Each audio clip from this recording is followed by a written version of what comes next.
Hari Minggu pasti tiba. Hari kemenangan pasti tiba.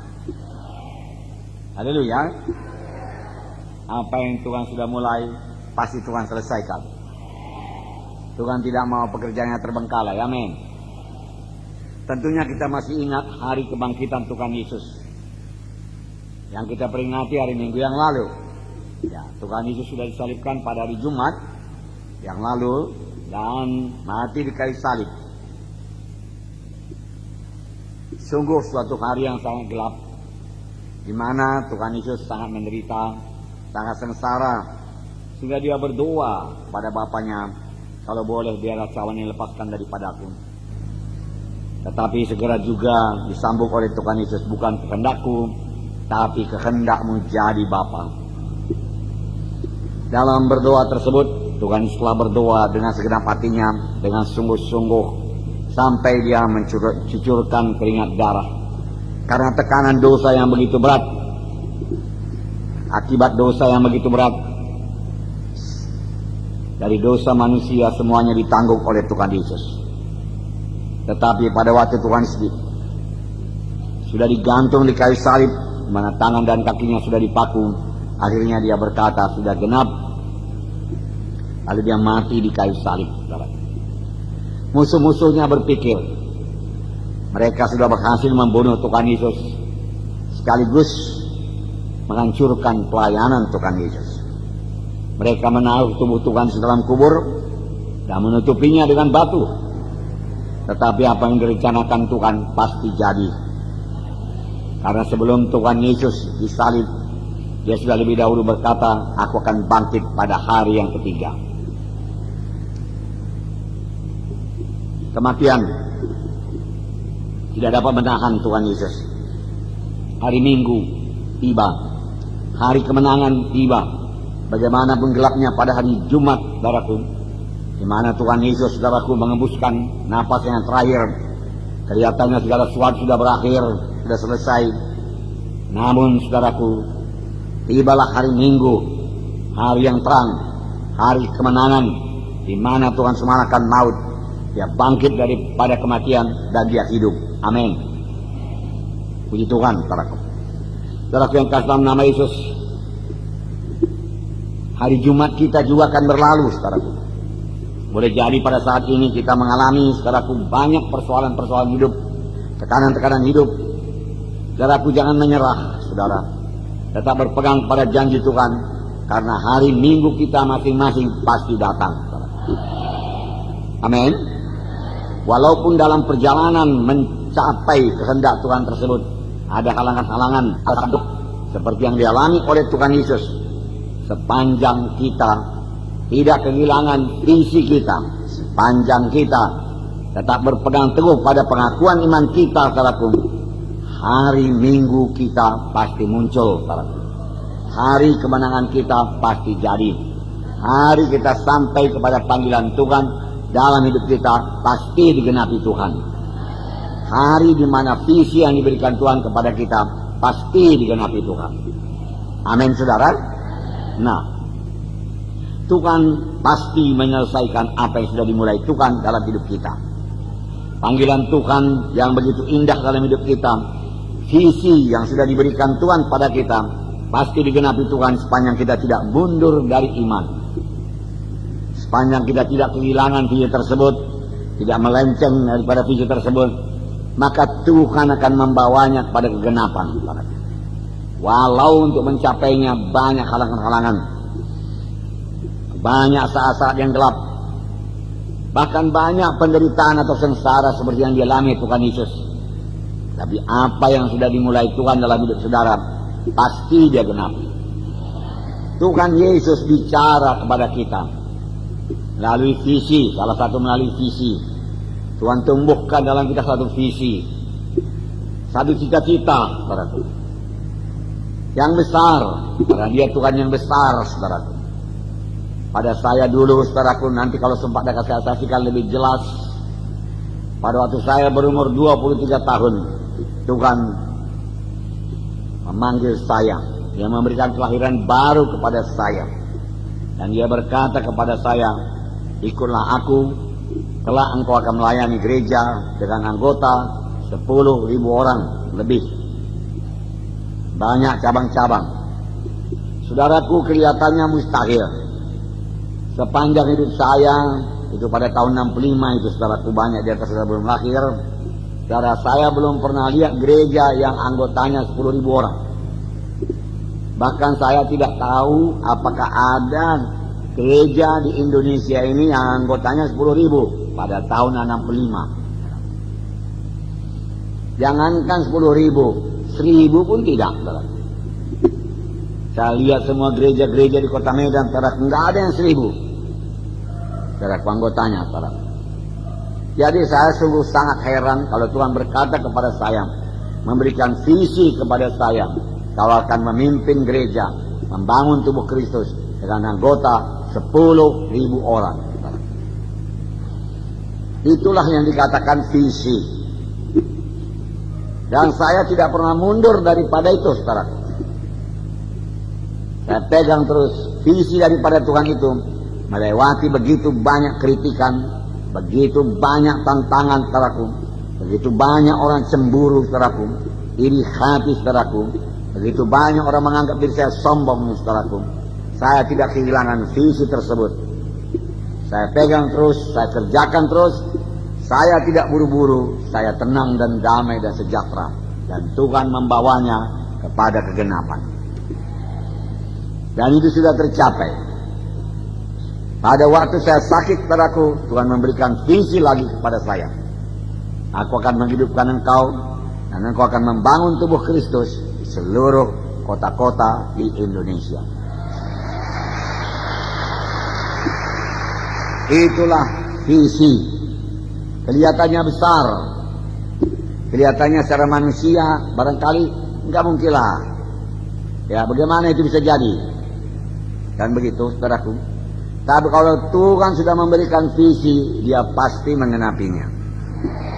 Sepanjang saya tidak menarik diri, sepanjang saya tidak berkata, Tuhan terlalu besar itu visi, aku sudah tua Tuhan, bagaimana aku jalan, dari mana biayanya Tuhan, perlu bermiliar-miliar itu baru bisa jadi Tuhan. Barangkali pun pikiranku ajanya itu Tuhan, bukan visi daripadamu Tuhan. Udahlah, 1-2 kota lagi sudahlah Tuhan, jangan tambahi lagi. Kalau saya berkata demikian, maka tidak akan genap. Tetapi kalau saya percaya terus dan tidak mau kehilangan fokus, saya fokus terus kepada apa yang diberikan Tuhan kepada saya, visi yang diberikan Tuhan, maka itu pasti genap. Karena kalau Tuhan memberikan visi, Tuhan tidak mau itu tinggal visi saja, tapi genap dalam hidup kita. Demikian visi untuk hidup berkelimpahan, demikian visi buat keluarga yang baik, demikian visi buat jodoh yang baik, demikian visi buat kesembuhan. Kalau saudara yakin tersembuh dan memang Tuhan rasakan di hati saudara, saudara akan sembuh daripada penyakit saudara, pegang terus. Jangan bergantung kepada perasaan dan penglihatan. Kadang-kadang perasaan dan penglihatan berbalikan dengan visi yang diberikan Tuhan kepada kita. Kalau sempat nanti saya akan bacakan Yusuf kepada saudara, di mana Tuhan menjanjikan dia jadi memperoleh kedudukan yang tinggi, di mana saudara-saudara bahkan orang tuanya datang menyembah kepadanya. Tapi sebelum mencapai visi tersebut, sebelum genap mencapai visi tersebut, saudaraku, Yusuf mengalami kebalikan daripada visi tersebut, yaitu jadi budak belian, kemudian difitnah, masuk penjara. Tapi satu perkara, Yusuf tidak pernah mempersalahkan Tuhan. Yusuf tidak pernah mengeluh kepada Tuhan. Dia tidak pernah berkata, Tuhan, kau berikan aku visi yang besar, kenapa ini jadi pada aku Tuhan? Aku tidak mengerti, nggak masuk dia kalku Tuhan. Saudaraku, untuk mengerti Tuhan jangan pakai akal, saudaraku. Lakukan. Dia tidak berkata demikian. Dia tetap pada visinya. Dia yakin itu pasti jadi. Maka 15 tahun kemudian dia jadi Perdana Menteri Mesir, di mana saudara-saudara datang menyembah kepadanya. Saudaraku, marilah kita pandang firman Tuhan, di mana hari Minggu kita pasti datang, hari kemenangan kita pasti datang. Hari di mana Tuhan mengenapkan visinya kepada kita pasti datang. Tidak bisa tidak datang. Karena Tuhan yang berjanji itu setia. Janji Tuhan yang mengatakan oleh bilu-bilu Yesus, kamu sudah sembuh, pasti jadi. Janji Tuhan yang berkata, aku datang supaya engkau beroleh hidup yang berkelimpahan, pasti jadi. Hanya Tuhan minta sedikit saja daripada kita. Berikanlah jalannya anakku, supaya aku bisa memberkati engkau. Berilah kepada Tuhan, taburlah. Dengan tidak mengharapkan balasan daripada Tuhan, itu kuncinya. Saudara memberikan persepuluhan bukan untuk memancing Tuhan, tapi memang kasih dari hati saudara untuk memberi kepada Tuhan, beri persepuluhan kepada Tuhan. Tidak mengharapkan balasan sama sekali, barulah bisa diberkati Tuhan. Karena Tuhan tidak berdagang, Tuhan tidak kurang apa-apa. Saudara kasih 10 triliun pun nggak ada artinya sama dia, saudaraku. Dia sangat kaya, saudaraku. Dan dia sangat suka memberi. Mengapa kita mengharap balasan? Balaskan kepada aku 100 kali ganda, 60 kali ganda, 30 kali ganda. Belajarlah memberi, belajarlah berkorban, saudaraku. Saudara sampai kepada visi saudara. Yusuf banyak berkorban. Daud banyak berkorban. Daud sudah dilantik, dia diurapi jadi raja, tapi dia tidak langsung jadi raja. 13 tahun kemudian baru jadi raja. Saudara boleh bayangkan apa yang terjadi dalam 13 tahun tersebut? Saudaraku, dia mau dibunuh Saul, saudaraku. Dia punya kesempatan membunuh Saul, tapi dia tidak mau. Dia tidak mau mencampuri tangan Tuhan. Dia tidak berkata kepada Tuhan, Tuhan, kenapa pula Saul ini mau membunuh aku, padahal aku sedang kau urapi jadi raja? Mengapa kau belum di atas tahta? Dia tidak berkata demikian. Dia sangat yakin.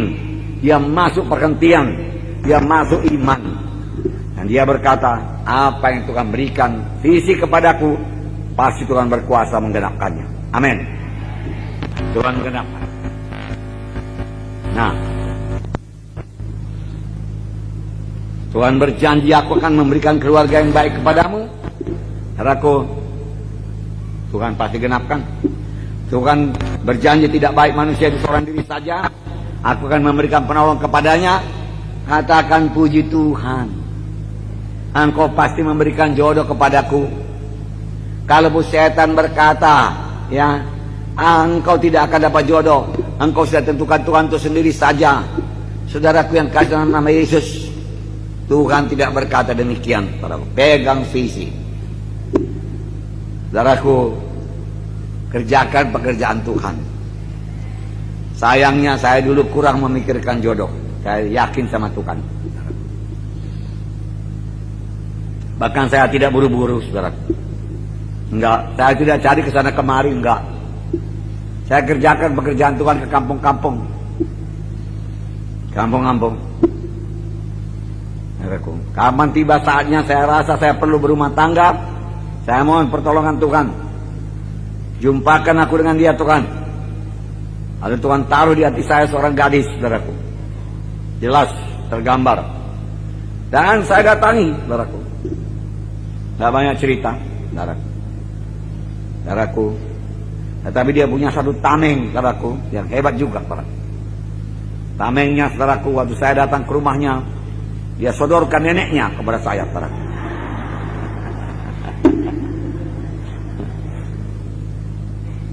Saudaraku, saya beberapa kali, saudaraku, memperpendek pembicaraan supaya sang nenek ini pergi. Tetapi sang nenek, saudaraku, ya, rupanya jatuh cinta juga sama saya, saudaraku.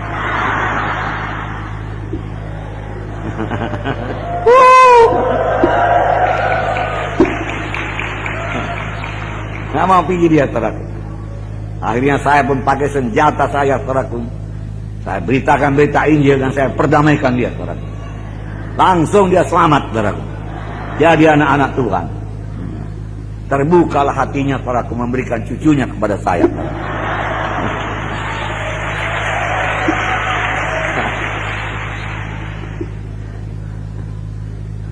Roh Kudus mengatur, amin. Ya, saudaraku. Luar biasa. Luar biasa Tuhan Yesus maksudnya, bukan saya yang luar biasa.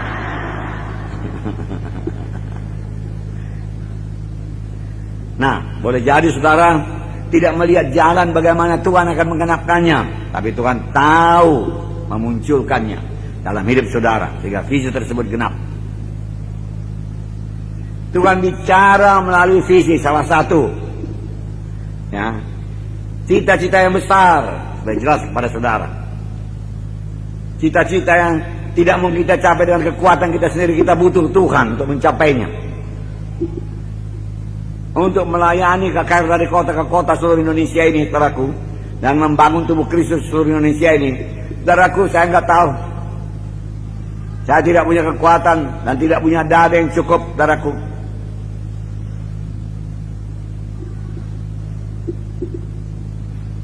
Saudaraku yang kasih dalam nama Yesus, bagaimana itu bisa jadi? Kalau Tuhan sudah memberikan visi, satu cita-cita yang kuat dalam hati saudara, setia saja. Tuhan akan membawanya pada kenyataan. Boleh jadi pada mulanya kecil saja dulu, tetapi bertambah hari bertambah besar, bertambah hari bertambah cepat, saudaraku. Saudara misalnya punya visi, pada tahun ini bebas daripada hutang. Tidak lagi ambil kredit, saudaraku, tapi kredit yang ada bisa saudara lunasi. Percaya sajalah. Kalau memang saudara sudah yakin itu bisa dilunasi, maka itu pasti bisa dilunasi. Tidak ada yang bisa menghalangi tangan Tuhan memberkati saudara. Saudaraku. Demikian juga jodoh, saudaraku. Sepanjang saudara sudah punya jodoh, saudaraku, dalam hati saudara, cita-cita saudara maksudnya, keinginan hati saudara, dalam hati saudara, jodohku beginilah maunya. Hamba Tuhan dia, cinta kepada Tuhan, mau dia melayani Tuhan, suka dia memberikan persebuluhan, ya, diberkati Tuhan dia, hidupnya penuh berkelimpahan, sama-sama kami melayani. Ya. Dia pun, ya, istriku itu rupawan, suamiku itu ganteng, dan lain sebagainya, saudaraku. Ya. Nah, saudara hidupkan visi itu, saudaraku, Tuhan akan membawanya pada kenyataan. Jangan katakan sudah terlambat. Nggak ada terlambat sama Tuhan. Tuhan memberikan tepat pada waktunya. Kenapa Tuhan belum berikan? Karena Tuhan sudah bekerja. Padahal saudara mulai punya visi tersebut, saudara belum tahu di mana orangnya, siapa orangnya. Tuhan sudah bekerja di belakang layar, mempersiapkan orang tersebut dan mempersiapkan saudara. Supaya kelak kalau ketemu saudaraku, sudah sama-sama dewasa rohaninya, matang rohaninya, sama-sama cinta kepada Tuhan, sama-sama rela berkorban buat Tuhan, tidak lagi mementingkan diri sendiri. Kalau Tuhan pertemukan saudaraku sebelum matang, saudaraku, sebelum dewasa, saudaraku, kerap kali terjadi pertengkaran, percekcokan, berakhir pada perceraian, saudaraku. Ya memang bukan kehendak Tuhan. Nah, saudaraku, barangkali saudara merasa terlalu lama, lalu saudara merasa sudah menyerah sajalah. Mungkin pun perasaan-perasaanku sajanya itu bukan visi daripada Tuhan. Keinginan-keinginanku saja itu keinginan dagingku, bukan daripada Tuhan. Maka kulupakan sajalah semua. Saudaraku yang kasih, walaupun saudara lupa, saudaraku, satu kali Tuhan akan ingatkan kembali. Pada waktu Tuhan ingatkan kembali, pegang teguh. Karena Tuhan tidak pernah lupa visi yang dia berikan kepada saudara. Harus saudara berusaha melupakannya, saudaraku. Tuhan tidak pernah lupa, saudaraku. Setan mau kita ucapkan perkara yang negatif. Pikiran kita menjadi negatif.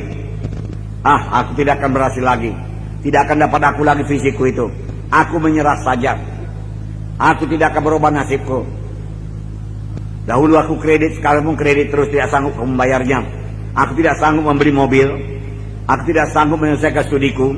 Aku tidak sanggup kontrak rumah. Aku tidak sanggup memulai rumah yang baru dan lain sebagainya, saudaraku. Saudaraku, setan mau kita ucapkan perkara negatif demikian, saudaraku. Tapi saya mau berkata kepada saudara, saudara tidak seperti saya tidak seperti saudara. Bukan membanggakan diri, saudaraku, tapi DNA saudara lain dengan DNA saya. Semua DNA kita ada DNA daripada Tuhan. Amin. DNA yang sangat indah, sesuatu daripada Tuhan, Tuhan taruh dalam hati saya, hingga saya sanggup mengerjakan pekerjaan Tuhan. Sesuatu daripada Tuhan, Tuhan berikan dalam hati saudara, hingga saudara sanggup mengerjakan pekerjaan Tuhan menurut caranya Tuhan, menurut panggilan Tuhan dalam hidup saudara. Boleh jadi melalui musik, boleh jadi melalui menyanyi. Saudaraku, saudara suruh saya menyanyi, nggak ada DNA saya ke sana. Saudaraku, nggak ada, saudaraku. Memang nggak dilengkapi Tuhan. Kalau dilengkapi Tuhan lengkap sama saya semua, saya nanti sombong. Nggak berharap lagi sama Tuhan. Semua aku bisa Tuhan. Aku tidak perlu engkau lagi, semua aku sanggup. Kadang aku tidak perlu orang lain Tuhan, tidak. Maka kalau permulaan sidang ini dulu, saya bawa teman saya namanya Praten. Dia sudah dipanggil Tuhan. Kenapa? Karena dia pandai menyanyi, tapi tidak bisa berkhotbah. Saya sedikit-sedikit bisa berkhotbah, tapi sama sekali tidak bisa menyanyi. Ya. Dua-dua dapat DNA daripada Tuhan, dua-dua lahir baru. Tapi dia unik, saya pun unik. Demikian juga saudara. Maka panggilan Tuhan kepada saudara, visi Tuhan kepada saudara, hanya saudara yang bisa mengenapkan. Amin. Hanya saudara yang bisa mengenapkan, nggak ada orang lain.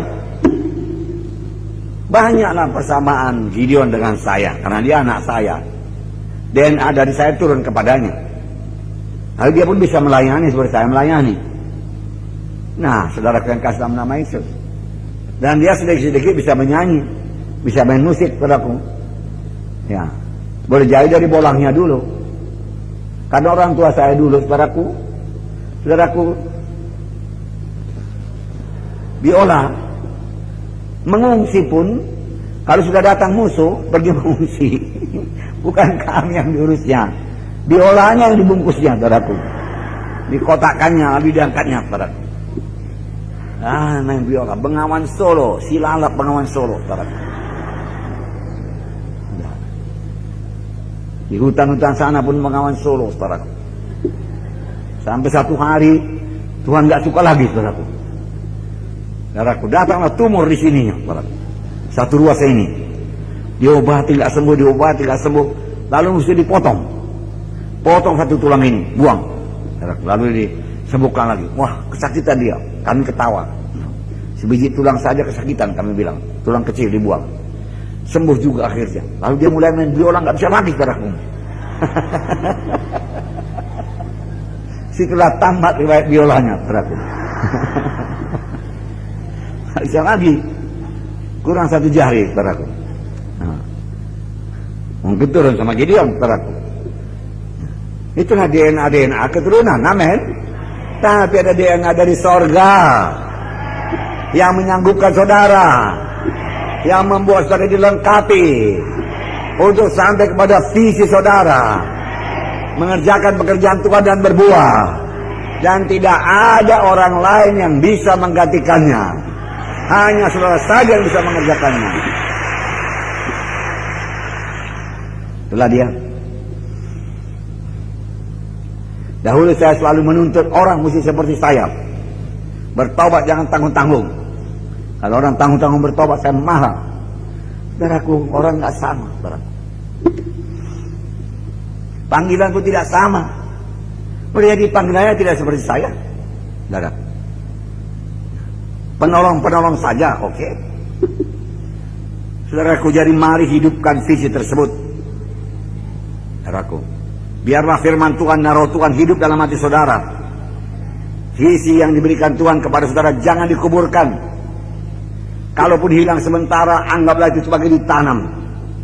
Karena apa yang ditanam akan tumbuh. Tapi kalau dikuburkan adalah orang mati, saudaraku. Yang matinya yang dikuburkan. Tapi kalau benih yang hidup namanya ditanam, maka dia akan hidup, bertambah kuat, bertambah teguh, saudaraku.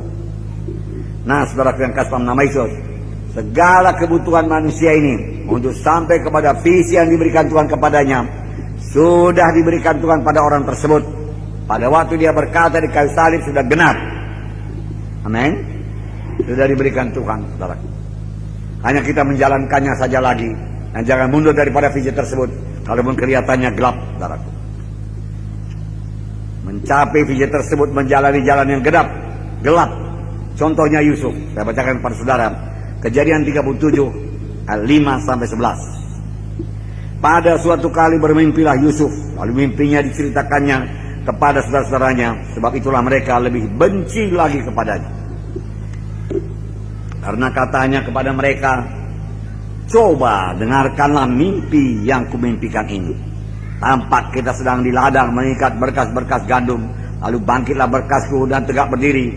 Kemudian datanglah berkas-berkas kamu sekalian mengelilingi dan sujud menyembah kepada berkasku itu. Lalu saudara-saudaranya berkata kepadanya, apakah engkau ingin menjadi raja atas kami? Apakah engkau ingin berkuasa atas kami? Jadi makin bencilah mereka kepadanya karena mimpinya dan karena perkataannya itu. Lalu ia memimpikan pula mimpi yang lain yang diceritakannya kepada saudara-saudaranya. Katanya, aku bermimpi pula tampak matahari, bulan dan 11 bintang sujud menyembah kepadaku. Setelah hal itu didengar, diceritakannya kepada ayahnya dan saudara-saudaranya, maka ia ditegur ayahnya, mimpi apa mimpimu itu? Masakan aku dan ibumu saudara-saudaramu sujud menyembah kepadamu sampai ke tanah? Maka iri hatilah saudara-saudaranya kepadanya, tapi ayahnya menyimpan hal itu dalam hatinya. Yusuf menceritakan mimpinya kepada saudara-saudaranya, dan saudara-saudaranya menjadi iri hati kepadanya. Memang kalau saudara punya visi yang besar daripada Tuhan, saudaraku, jangan harapkan orang lain juga bersuka cita. Oh, terima kasih Tuhan, visimu begitu besar, kau berikan kepada saudaraku ini. Tidak, saudaraku. Banyak mereka akan cemburu, saudaraku.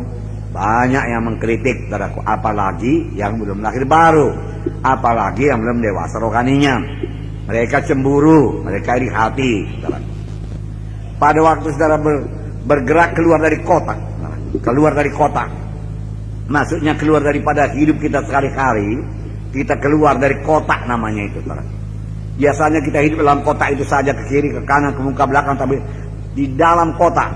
Tapi kala kita mulai keluar kotak, saudaraku, keluar daripada kebiasaan kita yang lama untuk berbuat sesuatu yang baru, mengajar sesuatu yang baru, saudaraku, maka orang lain akan merasa cemburu. Mereka akan berkata, siapa dia ini? Dia pikir dia lebih daripada kita. Dia pikir dia lebih pintar daripada kita. Nah, mudah-mudahan dia gagal dan lain sebagainya. Siapa dia pikir dia itu? Katanya saudaraku. Saya mengalaminya. Nanti saya ceritakan kepada saudara. Demikian juga Yusuf. Yusuf mengalaminya. Dia mimpi, memang mimpinya begitu. Dengan gembira dia ceritakan. Barangkali dia tidak tahu yang 11 saudaranya itu pun bukan maksudnya saudaranya. Di 11 ya berkas-berkas atau apalah, saudaraku, menyembah kepadanya. Tapi saudara-saudaranya menjadi cemburu, iri hati kepadanya. Apalagi Yusuf, anak kesayangan Yakub. Dari mula memang pakaiannya lain daripada pakaian-pakaian saudara-saudaranya yang lain. Dia istimewa, anak kesayangan. Lalu tambah iri hati pada mereka, saudaraku. Saudaraku yang kasih dalam nama Yesus.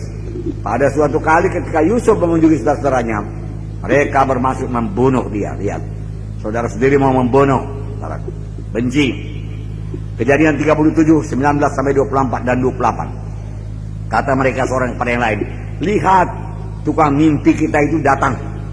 Sekarang marilah kita bunuh dia dan kita lemparkan ke dalam salah satu sumur ini. Lalu kita katakan seekor binatang buas telah menerekamnya. Dan kita akan lihat nanti bagaimana jadinya mimpinya itu.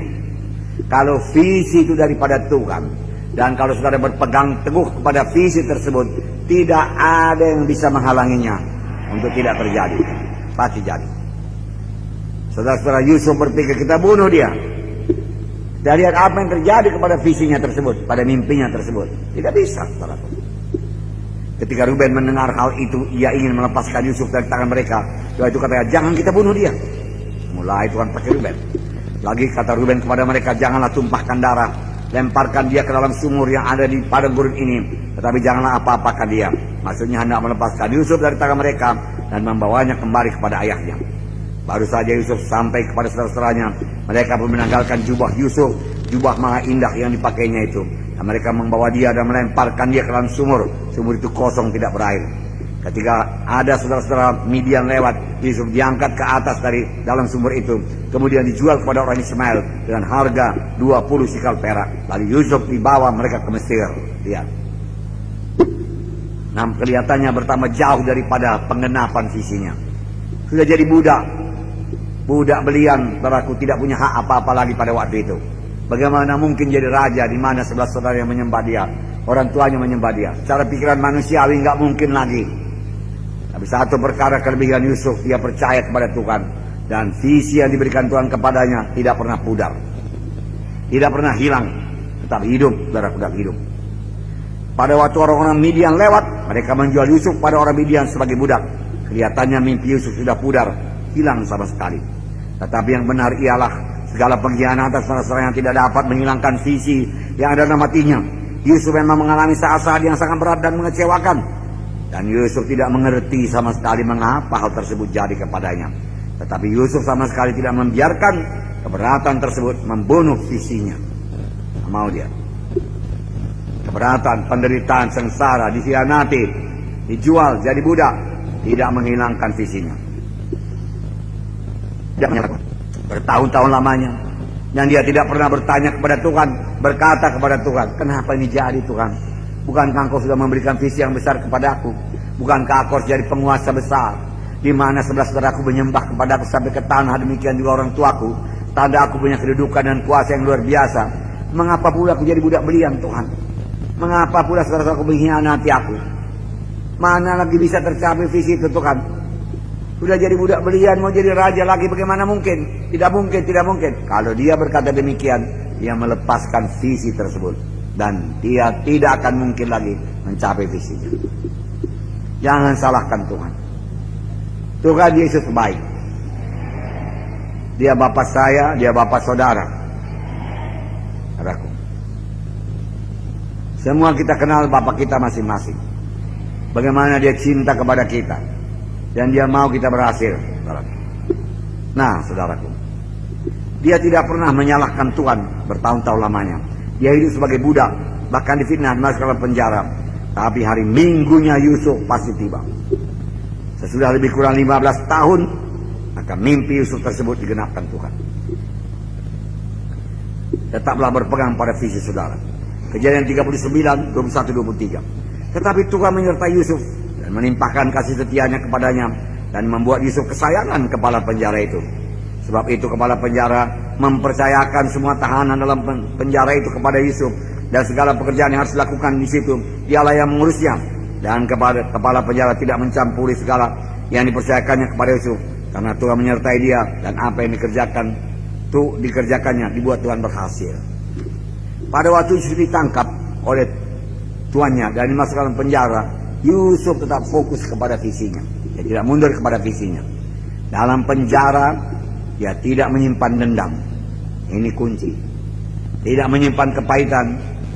Tidak dikuasai oleh kemarahan. Dia sudah mengampuni. Dia sama sekali tidak mempersalahkan Tuhan. Mengalami fitnahan, pengkhianatan yang demikian besar. Sebenarnya Yusuf dapat berkata, mengapa ini semua jadi kepada saya? Ini tidak adil Tuhan. Dia bisa berkata demikian. Tidak adil. Kenapa engkau diam aja Tuhan? Aku dikhianati, aku mau dibonok. Bukankah engkau berkuasa melepaskan aku? Ya, ini tidak adil Tuhan, tidak adil. Ya. Saudara-saudaraku mengkhianati, kemudian aku dijual pula kepada Potifar. Potifar kemudian istrinya memfitnah aku karena aku tidak mau berbuat dosa. Lalu aku masuk penjara. Seharusnya dia yang di penjara Tuhan, karena dia yang jahat. Ini dia yang bebas, aku yang mempertahankan kesucian. Aku pula masuk penjara. Tidak adil Tuhan, tidak adil. Dia bisa berkata demikian. Tapi dia tahu, tetapi dia tidak bisa mengukur keadilan Tuhan dengan pikiran manusiawinya. Keadilan Tuhan, kesucian Tuhan. Jalanku bukan jalanmu, Tuhan berkata. Pikiranku bukan pikiranmu. Setinggi langit daripada bumi, demikian tingginya pikiranku. Tingginya jalanku daripada jalanmu. Tingginya pikiranku daripada pikiranmu. Makanya Tuhan mengajari kita memiliki pikiran Kristus. Amin. Nah, saudaraku. Nah, puji Tuhan. Nah, marilah kita teladani hidupnya Yusuf. Apabila Tuhan telah memberikan visi kepada saudara untuk satu perkara yang besar dalam hidup saudara, janganlah mundur daripada visi tersebut. Oposisi akan datang dari segala penjuru, karena saudara tidak senang dan sampai kepada panggilan Tuhan. Walaupun kelihatannya segala yang saudara kerjakan gagal, tetapi janji Tuhan tidak akan pernah gagal dalam hidup saudara. Ingatlah perumpamaan benih Matius 13 ayat 19. Kepada setiap orang yang mendengarkan firman tentang kerajaan sorga tetapi tidak mengertinya, datanglah si jahat merampas yang ditaburkan dalam hati orang itu. Itulah benih yang ditaburkan di pinggir jalan. Saya selalu mau mengambil visi itu, mengambil firman Tuhan daripada kita. Jangan mau. Jangan menyerah karena sedikit kesusahan, jangan menyerah karena sedikit penyakit, jangan menyerah karena tidak punya uang. Visi tetap besar. Sudah beberapa kali saya ceritakan kepada saudara, kerap kali kami pulang penginjilan perut kami lapar, saudaraku, dan uang kami tidak cukup untuk, walaupun hanya makan bakso saja tidak cukup. Kadang-kadang cukup, lalu kami makan sama-sama. Kadang-kadang tidak cukup, lalu kami pulang.